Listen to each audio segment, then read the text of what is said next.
E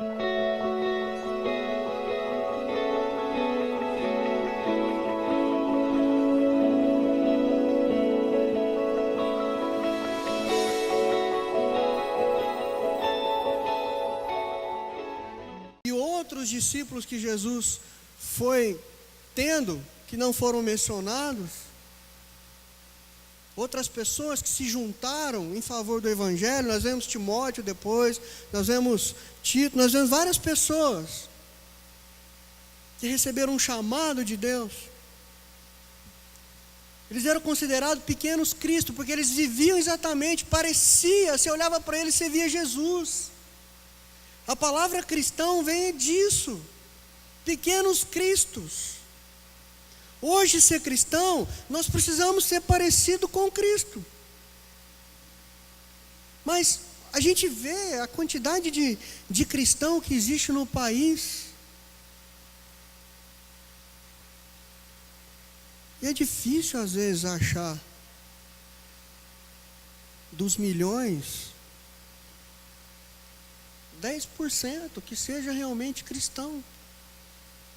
Porque virou moda agora no país. A gente não vai ser mais um país católico, nós vamos ser um país crente. Mas como eu falei no começo,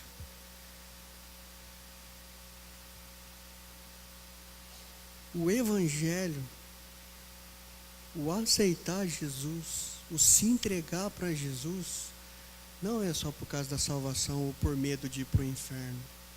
É para experimentar uma mudança aqui. E os cristãos hoje não têm percebido isso, não têm entendido isso. Você não sabe o que eu passo. Você não sabe como é minha mãe. Você não sabe como é meu pai. Você não sabe a escola que eu moro, que eu estudo. Você não sabe o bairro que eu moro. Você não sabe a cidade. Você não sabe o que você está falando para você exigir de mim transformação. Olha, eu sei de onde eu vim. Eu sei o que eu experimentei. Eu, com 5 anos de idade, minha mãe estava perguntando para mim com quem que eu queria morar, com meu pai ou com ela. Eu sei o inferno que foi. Eu nem me recordo de coisas que eu fiz quando eu era criança, de tão turbulenta que foi a minha infância. Eu sei quão apertado a gente passou quando meu pai ficou desempregado. Quando eu era pequeno, eu sei da minha história. Eu posso falar para você do que eu vivi, do que eu experimentei. E quem me conhece e acompanhou toda a minha trajetória, quando eu estava em Piratininga, eu frequentava a comunidade cristã e o pastor Milton, na época, de púlpito, uma vez ele estava falando e ele me citou. Ele falou: olha o Betônio. O Betônio, se não fosse Jesus na vida dele, eu imaginaria ele andando na rua aí com um pitbull desse tamanho aí, encarando todo mundo, a polícia, ou o Betônio já estava preso, ou o Betônio já estava morto. Porque por mais que eu não tivesse relacionamento com o Milton, o Betônio estava no nome da cidade, todo mundo conhecia, era uma cidade de 12 mil habitantes, a minha família era bem conhecida na cidade. E quando falava do filho do José Luiz Betônio, o Betônio Júnior, aquele menino, logo logo vai estar preso, logo logo está morto. Então eu sei de onde eu saí, eu sei o que Jesus fez, e todos nós precisamos experimentar disso. Mas Betônio, você não veio para falar de missões? Eu vim para falar de missões, mas se não tiver uma transformação no coração, na nossa vida, não tem como eu fazer missões, senão eu vou ser hipócrita, eu vou falar daquilo que eu não vivo.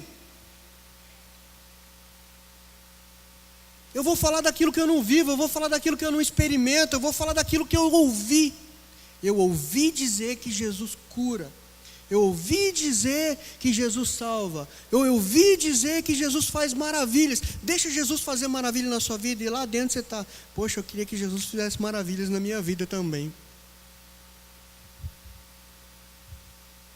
Betônio, você está pondo muito empecilhos. Eu quero ser missões, mas desse jeito. Quero fazer missões, mas desse jeito não dá. Não tem como eu me entregar totalmente.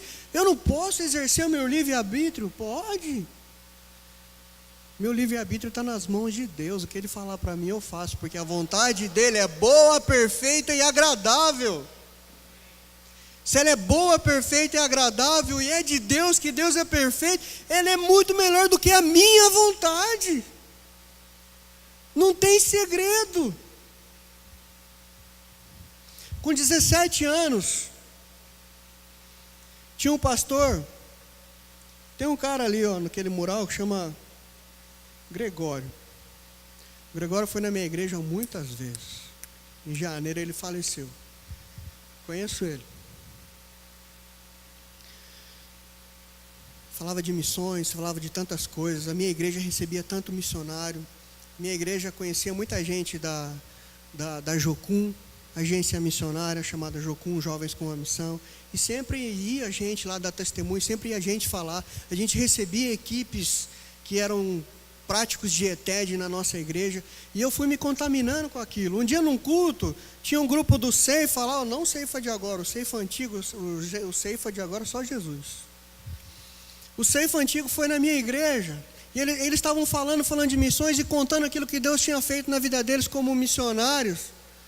E eles perguntaram, quem aqui deseja ser missionário? O negócio começou a queimar dentro de mim, eu com 15 anos de idade. O negócio queimando. Eu falei, eu quero. Eu fui lá na frente e eu recebi a oração. E agora, o que eu faço? Aí mas o que eu tenho para oferecer? 15 anos, o que eu posso fazer? Eu vou fazer missões aonde? Como que eu vou? Ainda estou estudando, Jesus, e agora? O que eu faço?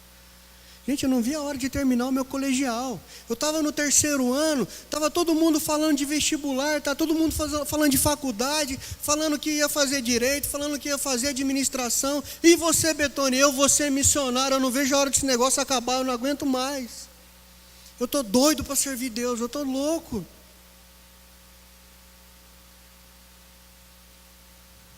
Em dezembro de 99,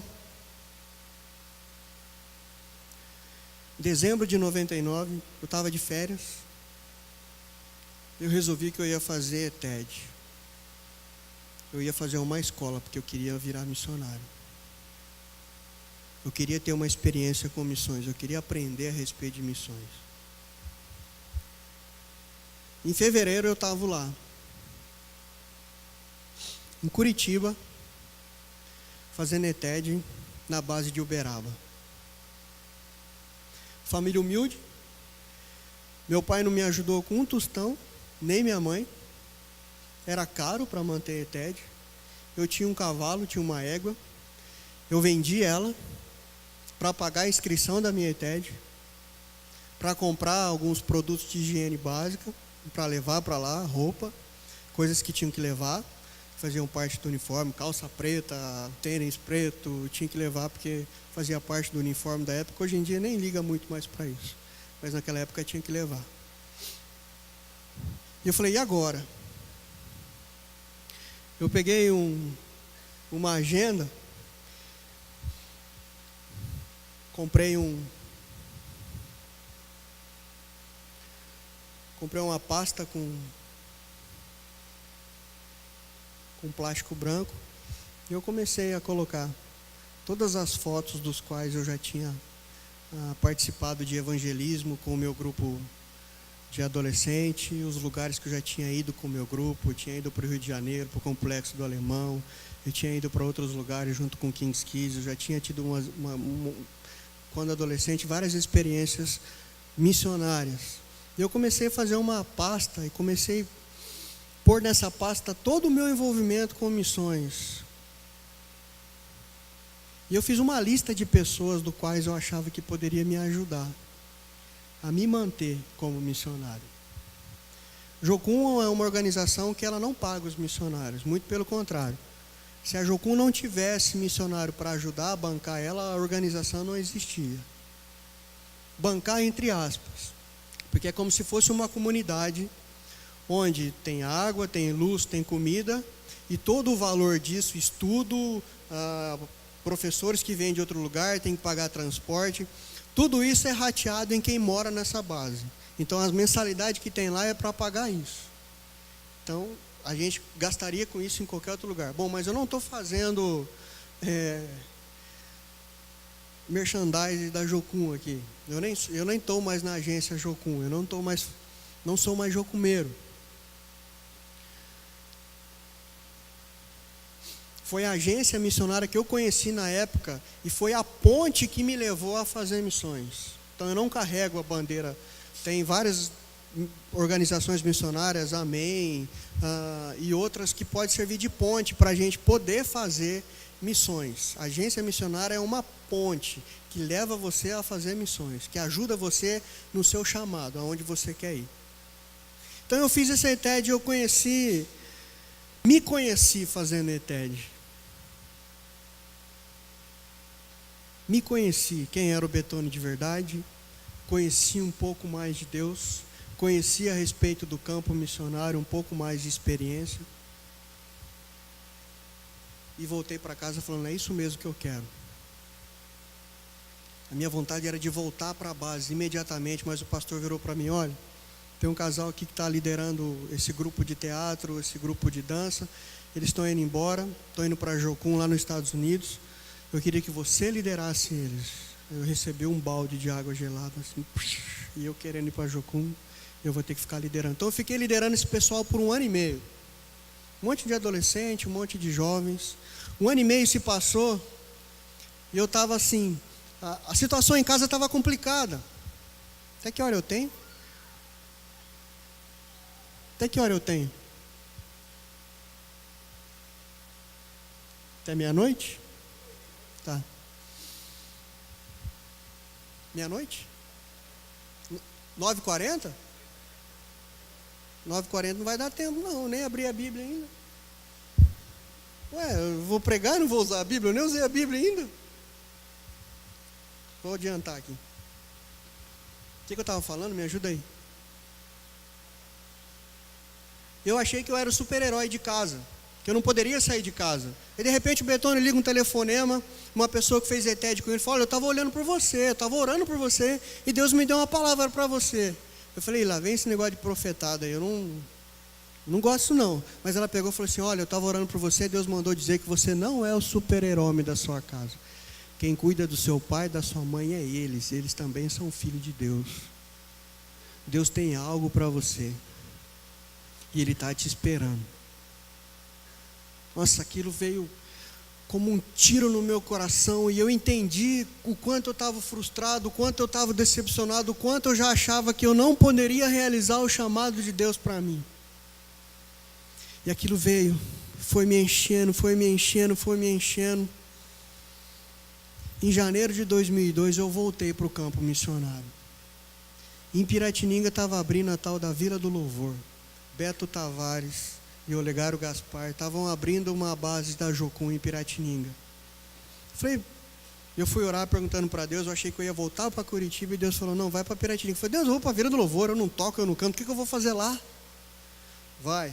Eu fui trabalhar com ETED. A primeira ETED que eu trabalhei, eu levei um grupo de 12 meninos e meninas jovens entre 18, 19, 20, 24 anos para Porto Velho, Rondônia, numa comunidade ribeirinha onde não tinha água, não tinha luz, não tinha nem casa direito para nós morar. Ficamos 40 dias lá.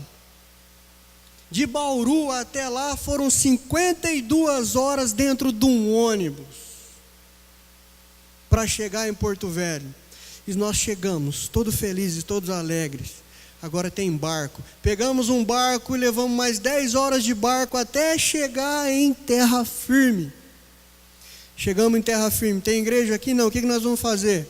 Como que a gente evangeliza esse povo? Vamos sair falando que Deus ama eles. Não. Fomos para a roça. Fomos cortar a mata, fomos arrancar a mata, fomos plantar mandioca, fomos destruir casa que estava caindo, nós fomos trabalhar, fomos construir casa, fomos nos envolver com a comunidade para mostrar que o Jesus que nós servimos é um Jesus que serve, e nós queremos ser igual a Ele. Então nós começamos a servir a comunidade, nós começamos a demonstrar amor por aquela comunidade, nós nos envolvemos no seu dia a dia. Comi macaco, comi anta, cupim, comi... Pai, macaco... Eu achei que eu ia comer um macaco fritinho, fizeram um ensopado de macaco lá, quando eu pus a colher na boca era só nervo. Um macaco prego que eu tinha matado ainda. Macaco prego pequenininho, deu um tiro de 20 nele, não sobrou nada, só tinha chumbo. Lá pode, tá, gente? Lá podia. Tá? Lá era necessidade para ter o que comer. Teve época lá de você tentar pescar e você não pegar nem um mandizinho assim para poder comer. E o pessoal, a alternativa era caçar. Aqueles bigatão de coco, assim, ó, de pau podre, assim, ó, era no espetinho assado e o Betônio comendo. Nossa, que gostoso, gosto de coco.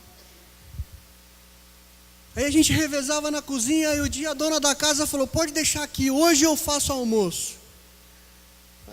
A gente tudo despreocupado, né? De repente a gente senta para comer, tinha o prato predileto deles. Adivinha o que era? Umas cabeçonas de peixe desse tamanho, todo mundo tendo que comer cabeça de peixe.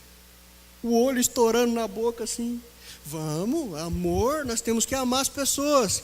Se nós chegarmos aqui e desprezarmos essa cultura e falar que eles são ultrapassados, como que eu vou influenciar eles se eu já cheguei lá falando que eles não prestam? Estão ultrapassados, não é assim que funciona? Como que eu sou missionário? Se eu não aceito eles como eles são, e não me identifico com eles igual Jesus fez? Jesus se identificou com a raça humana.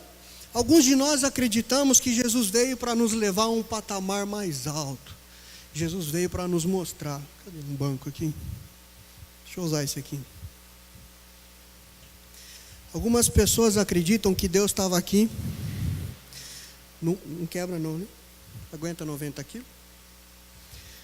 Algumas pessoas acreditam que Jesus veio para levar a humanidade a um patamar mais alto. Somos cristãos, temos revelação, conhecemos Deus, sabemos do futuro, Apocalipse, para o inferno. Né?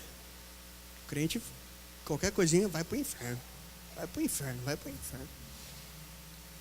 Nós acreditamos que Deus veio para levar a humanidade a um patamar mais alto, mas na verdade, Cristo saiu de um patamar mais alto e se identificou com a humanidade que estava num patamar abaixo. E falou, olha, vocês podem ser salvos aí onde vocês estão.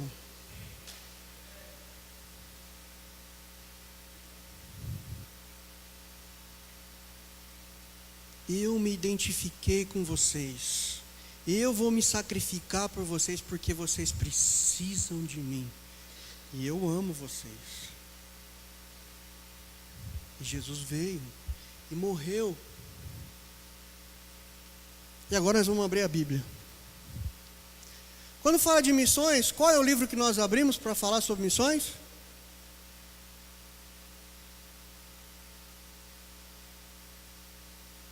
Qual é o livro mais usado sobre... Quando a gente vai falar de missões, é o livro que a gente abre. Qual que é? Hã? Ó, eu tenho uma dica, estava lá no mural lá. O último mandamento de Jesus.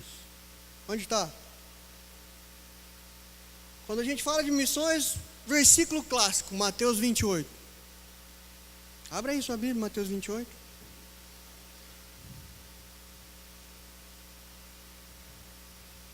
Mateus 28, versículo 18.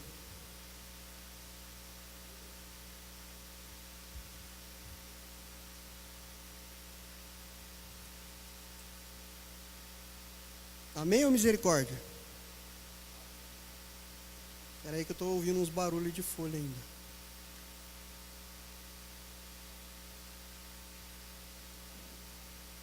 Amém? Mateus 28, versículo 18. Então Jesus aproximou-se deles e disse, deles quem? Os discípulos.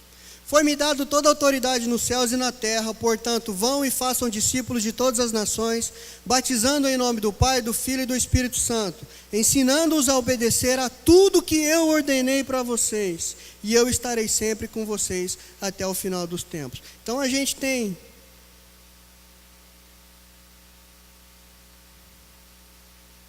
Nós temos batizado muita gente, mas estamos esquecendo do mais importante: ensinando-os a obedecer a tudo que eu ordenei a vocês. Ele acabou de fazer uma ordenança aqui. E a ordenança é: ide por todo mundo e pregar o evangelho. Você quer ir no mundo, você quer ir por todo mundo pregar o evangelho? É fácil. Abre o portão da sua casa, ou às vezes até mesmo dentro da sua casa. Tem gente que não conhece Cristo. Se a sua família toda conhece Cristo, abre o portão da sua casa. Quando você pôr o pezinho lá para fora, você está no mundo. Tem pessoas na sua rua que não conhecem Deus.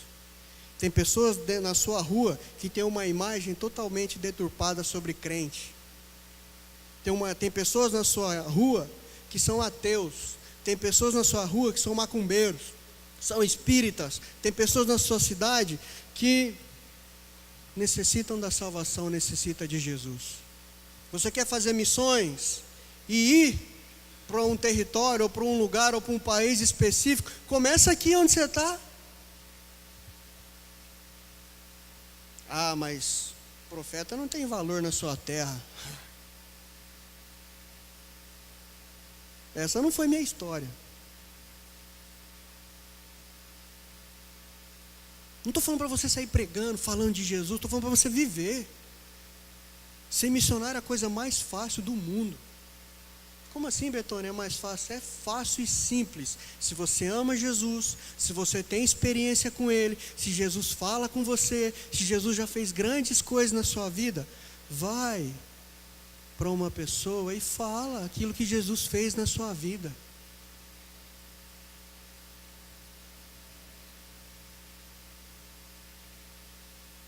Fala naquilo que você acredita, naquilo que vai acontecer.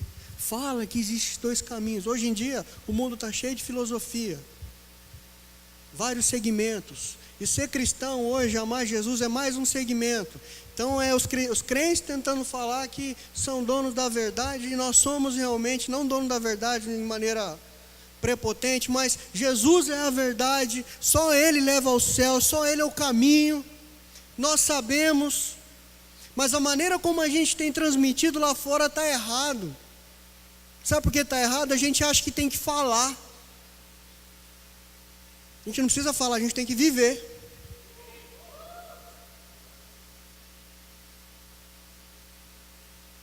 Se os 40 e poucos % de cristão que existe no Brasil vivesse Cristo de verdade, o mundo inteiro já estaria alcançado.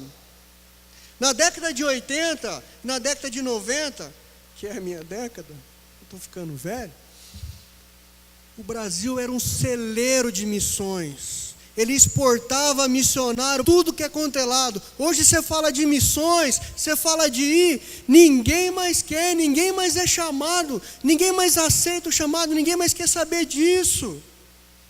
A nossa cultura hoje, desculpa, mas eu vou lembrar aqui de uma música, é ado, cada um no seu quadrado, eu cuido da minha vida, os outros que se lasquem.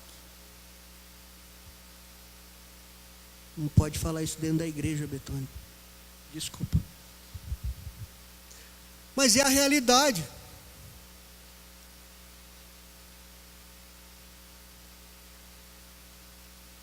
Estava estudando essa semana.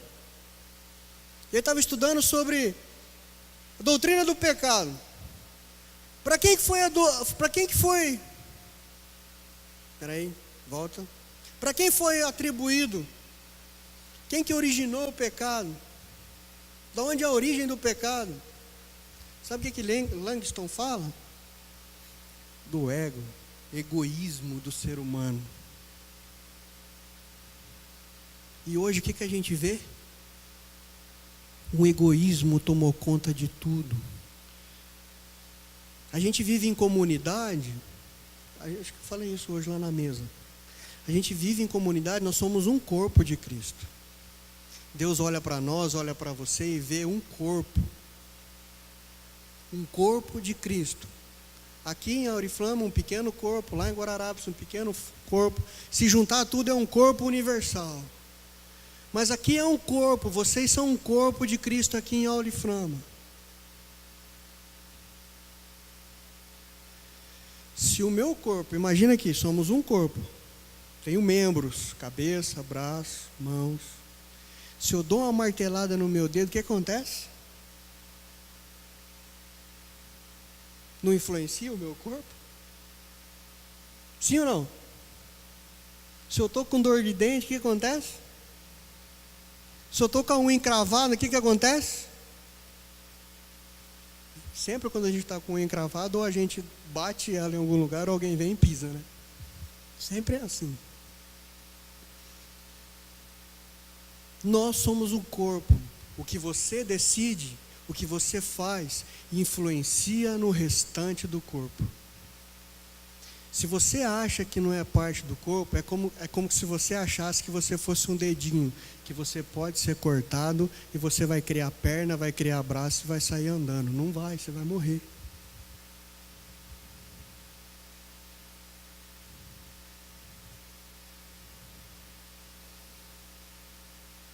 Falando um pouquinho das minhas experiências, eu fui com um grupo de adolescentes e jovens para a Guiana Inglesa. Guiana Inglesa é um dos países mais pobres que eu conheço. Esgoto a céu aberto, é uma mistura de indiano com muçulmano, não mexe na vaca, não mexe nos ratazana desse tamanho. O espiritual lá é tão real que lá tem bruxa que voa. Nunca vi isso aqui no Brasil, a gente nem vai ver, mas lá tem. Lá o mundo espiritual é visível. Você sente, é pesado e está dominado pelas trevas. E a igreja está tentando expulsar o cão de lá.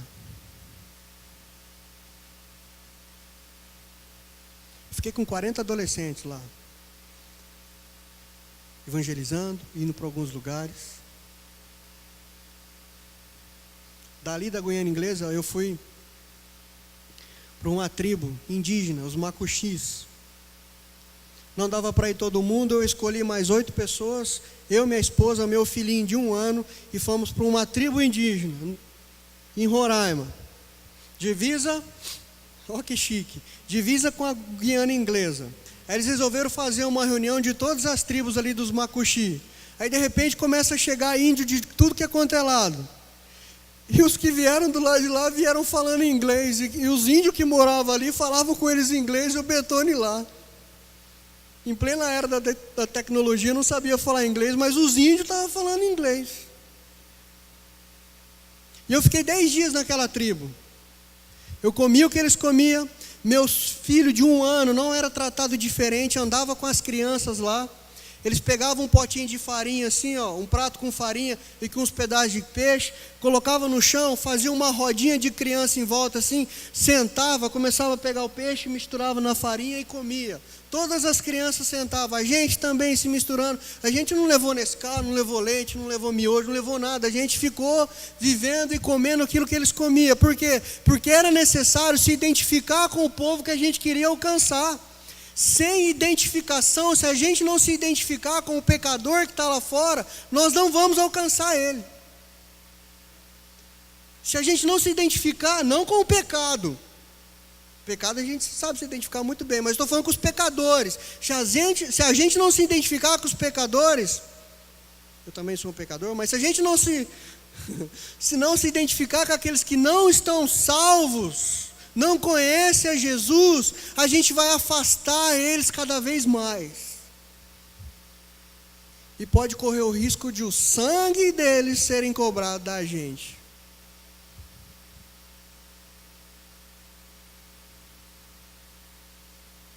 Você quer ser missionário? Experimenta Jesus. Deixa Ele revolucionar a sua vida. Deixa Ele te transformar. Deixa Ele mudar. Deixa Ele ser o centro. Deixa Ele te dar um marido. Deixa Ele te dar um esposo. Deixa Ele te dar uma esposa. Eu casei dentro de missões. Eu conheci minha esposa em 2003. Em 2004, 1 ano de namoro, eu casei com ela. No primeiro ano eu tive o Felipe. No terceiro ano eu tive o Samuel. No 5º ano eu tive a Natália. Eu só não tive mais um, porque o útero dela não poderia, não aguentava, ela é magrinha. E o médico falou, acabou, não pode ter mais filho. Mas espera aí, uma família grande assim, sendo sustentada, quem me sustenta é Deus, quem me chamou foi Deus. Eu estava em Porto Velho, Rondônia, morando na Jocum, lá trabalhando com comunidade ribeirinha, a mesma comunidade, próxima daquela comunidade que eu fui em 2002, de 2009 a 2008 a 2009, trabalhando lá nas comunidades ribeirinhas, e eu e os meus filhos, tudo indo junto. Eles nunca tinham feito uma ceia de Natal, eles queriam fazer ceia de Natal. Eu cheguei para eles, gente, é Natal. O que a gente vai fazer? Eu não passei Natal com a minha família, eu passei com eles. O que vocês querem fazer como ceia? Vamos fazer um pernil, vamos matar um porco? Não, Betônia, isso aí nós comemos todo dia. A gente quer macarrão. Não comeram, eles não comiam macarrão. Comida boa para eles era macarrão. Então vamos fazer macarrão. E dá-lhe fazer macarrão, e dá-lhe o povo comer macarrão. Enquanto eles estavam comendo macarrão, eu estava comendo pernil de porco. Por quê? Porque eu era diferente, mas eu fiz macarrão para eles. Nós precisamos nos identificar, precisamos amar as pessoas para fazer missões. Precisamos nos esvaziar de nós mesmos. Menos de mim. É até uma música, né? É uma música. Menos de mim e mais de Deus nas nossas vidas. Olha, sinceramente, se alguém pedir para mim assim, Betônia, eu quero que você motive as pessoas a fazer missões. Eu preciso ser motivado pelo Senhor, Deus. O Senhor quer que eu motive as pessoas? Ó, se Jesus não for o suficiente para você, se Jesus não for o seu maior motivador, pode vir quem for aqui em cima e falar um monte de coisa para você. Só Jesus pode influenciar o seu coração. Só Jesus pode influenciar o seu coração. Só Jesus que pode fazer você se mover. Só Jesus pode te dar um chamado. Só Jesus pode direcionar a sua vida. E viva aquilo que está proposto para você. E viva bem, faça o melhor. Seja exemplo. Seja o primeiro da turma. Seja o mais abençoado. Porque você tem Jesus. Mas lembra de uma coisa, neste mundo nós vamos sofrer perseguições. Nesse mundo nós vamos passar por angústia. Nesse mundo a gente precisa carregar uma cruz. Nem sempre vai ser tudo mil maravilhas. Ser cristão nos dias de hoje é para corajosos. Ser cristão nos dias de hoje é para quem realmente ama Jesus. Ser cristão nos dias de hoje, sem cruz,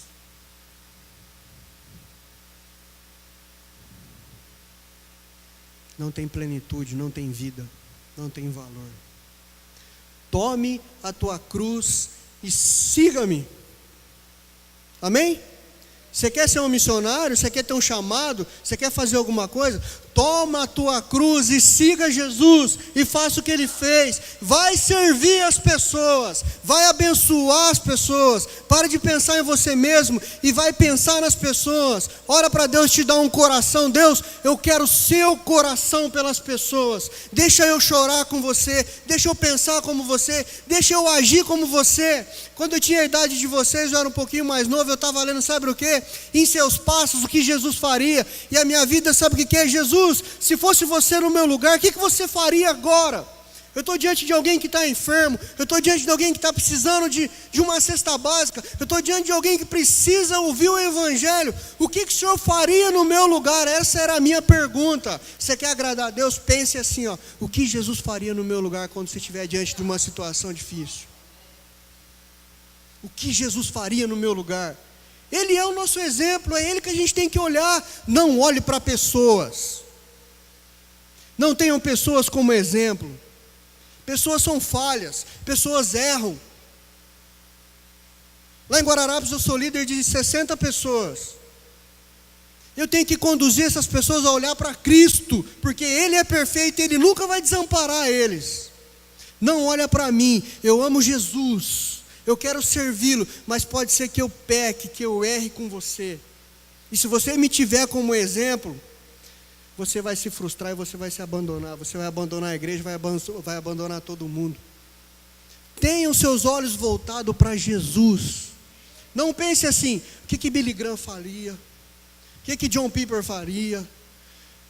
Na idade de vocês, sabe o que eu estava lendo? Deixa eu lembrar.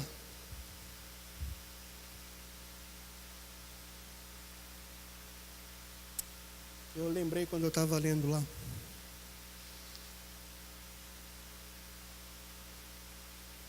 Se vir na minha cabeça eu falo para vocês. Mas leiam coisas que vão te impactar. Foge de vãs doutrinas. Tem pessoas que são carregadas por todo tipo de doutrina. Tenha convicção. Se eu não tivesse convicção do chamado que Deus tinha na minha vida, eu não teria servido em missões por 15 anos. 15 anos, a experiência que eu tive no campo missionário, eu não troco por ninguém. Ah, Betônio, você não trocaria a sua vida por um médico famoso e rico? Não trocaria. As experiências que eu tive com Deus, eu não troco por nada. Só um testemunho. Em 2012, eu estava indo para Pitangui fazer uma escola de King's Kids. Eu já estava morando 4 anos em Porto Velho. E a base era na zona rural, eu ficava 20 quilômetros da cidade. E toda vez quando eu precisava fazer compra, precisava ir no médico fazer alguma coisa, eu tinha que pagar táxi. E eu já estava orando há um bom tempo por um carro. Só que eu não tinha falado nada para ninguém. De repente o telefone lá em casa toca e fala assim: ô Betônio, tudo bom? Tudo. O que você tem orado ultimamente? Eu falei: rapaz, eu tenho orado por tanta coisa. Eu falei: não, mas qual que é a sua primeira necessidade? O que você tem orado? Eu falei: quando a gente está envolvido com missões, tem coisas que se tornam prioridade na sua vida e não é bens materiais. Eu falei: eu tenho orado por muita coisa. Falei: você tem orado por um carro? Eu falei: tenho orado por carro. Então quando você vier para Pitangui, em Minas Gerais, vem aqui em São Paulo e vem buscar o seu carro, que eu comprei um carro para você. Quando eu fui para a Guiana Inglesa, eu precisava tirar passaporte, eu não tinha dinheiro para pagar o passaporte. Falei: Deus, e eu tinha que levar uma equipe, eu estava liderando uma equipe, um prático de ETED. Falei: Deus, eu vou? Deus falou: você vai. O dinheiro entrou, eu fui lá, fiz o meu passaporte, da Juliana, do meu filho. Falei: Deus, agora eu não tenho dinheiro para as passagens, é muito dinheiro. E eu continuei orando. E a Jocum foi lá, reservou as passagens. Betônio, você vai? Eu falei: Deus falou que eu vou, então a gente vai reservar as suas passagens. Um dia antes de você embarcar, você precisa me pagar, tudo bem? Eu falei: tudo bem. Faltava 3 dias para a gente ter que viajar, e eu já estava angustiado, e orando para Deus. Deus, você falou que eu ia.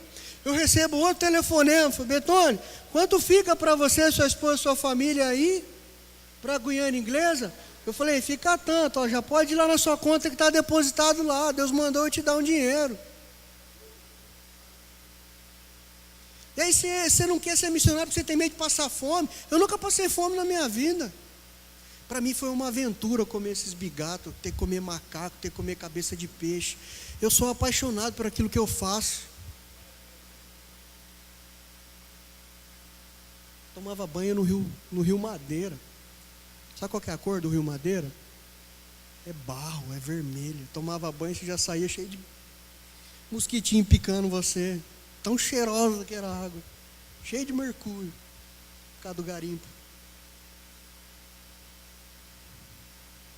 Mas eu estava fazendo missões. Eu estava de bem. Eu estava fazendo aquilo que Deus me chamou. E eu fiz isso. Em 2002, Deus me levou para Guararapes. Estava trabalhando com King's Kids. Falou: vem implantar o ministério aqui na minha igreja, o pastor Josão. Eu falei: eu vou. Eu queria fazer um contrato com você para você ficar aqui na igreja por 2 anos. Eu falei: nem pensar, eu fico aí no máximo 6 meses. Eu quero fazer missões. Isso está no meu coração. Ele: tudo bem, então vem uns 6 meses e a gente vai conversando. Eu cheguei em Guararapes, eu tive uma crise. Deus estava me direcionando para um novo caminho. E eu fiquei 6 meses. Eu fiquei 1 ano. Eu fiquei 2 anos e eu angustiado. E Deus querendo me levar para um novo patamar. Mas Deus, eu sou seu. Eu quero te servir. O que o Senhor quer que eu faça? Eu estou te direcionando agora para você pastorear pessoas. Quando você estava em missões, você alcançava pessoas e você direcionava para a igreja discipular. Eu quero que você continue alcançando pessoas, mas eu também quero que você comece a discipular, porque o mundo precisa ser discipulado.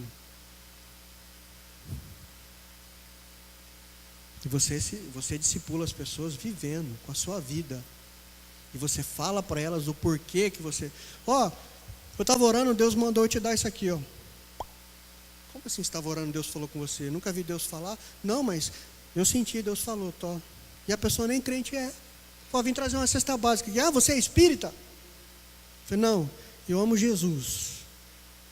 E Jesus cuidava da necessidade do povo. Quando via alguém com necessidade, ele socorria. Eu amo Jesus. Está aqui uma cesta básica para você. Eu amo Jesus. Uma rosa para você, Jesus te ama. A gente foi em Guararapes, a gente foi no comércio, a gente fez quando estava com uma equipe de Kings Kids lá, a gente fez uns papelzinhos assim, falou, o choro pode durar uma noite, mas a alegria vem pela manhã, colocamos num bombonzinho e saímos distribuindo no comércio, para todo mundo que trabalhava no comércio. E aí todo mundo falou, isso aí, só dinheiro gastado, só dinheiro jogado fora, isso aí não dá certo não, dando bombom para os dois de graça. A gente fica sabendo das coisas que Deus faz depois, ou às vezes nem fica sabendo, o importante é obedecer. Mas porventura a gente ficou sabendo. Só isso que eu fiquei sabendo já valeu a pena. Um rapaz recebeu esse bombonzinho, esse cartãozinho. E quando ele leu, ele lembrou da esposa dele. Ele foi com aquele bombonzinho, com aquele papelzinho, onde a esposa estava. Eles estavam brigados. Já estavam pensando em se separar, já estava difícil a situação dele. Ele chegou com aquele bombonzinho, falou que amava ela, e por causa de um bombonzinho, um papelzinho, eles foram reconciliados.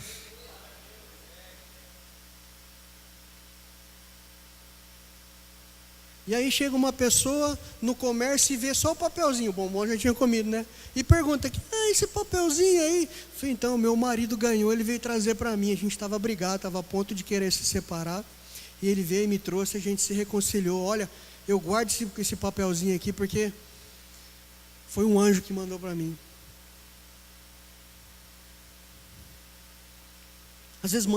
Deus às vezes manda a gente fazer loucura, a gente não sabe nem porquê.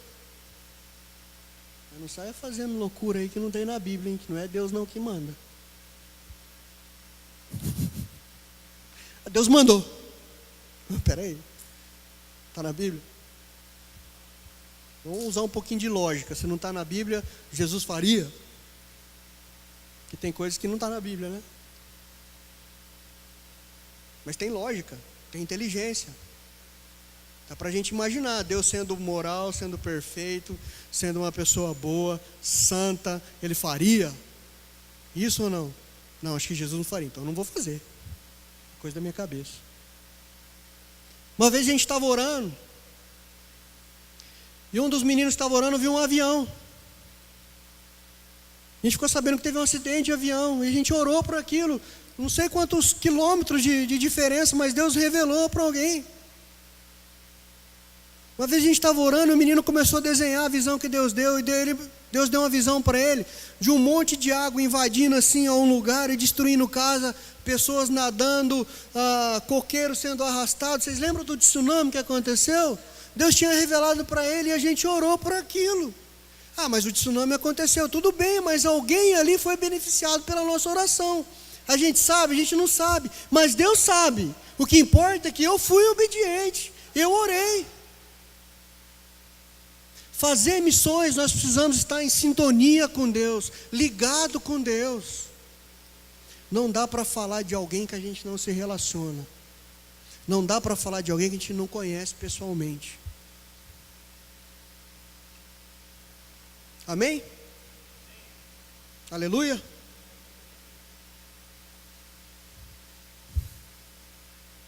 Baixa a sua cabeça.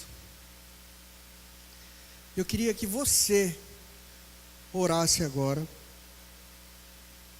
E você desse uma resposta para Deus de tudo aquilo que você ouviu. Deus, eu ouvi tanta coisa hoje e eu senti isso no meu coração. E o que eu tenho para te dizer é isso. Fala Fala para Deus o que você tem para dizer para Ele, diante disso que você ouviu hoje.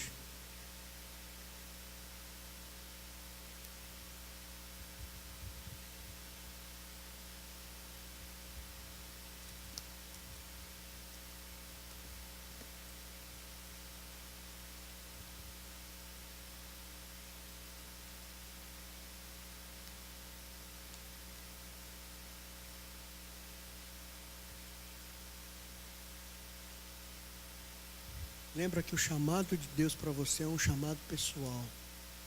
E um chamado é tão importante que Deus vai falar com você. Não precisa ninguém vir falar nada para você. Deixa Deus falar com você.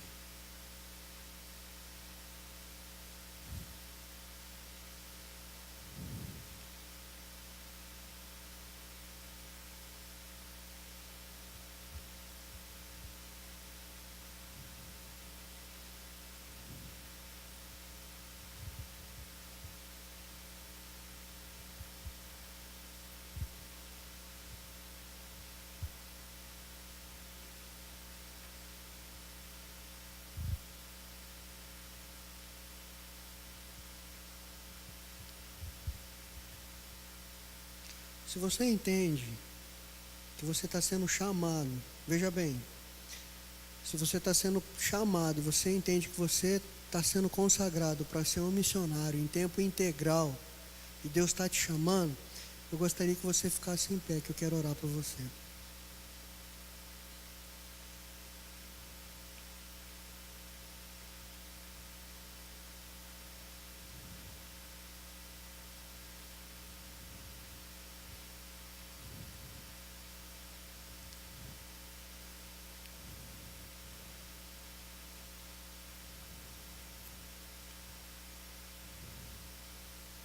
Mais alguém?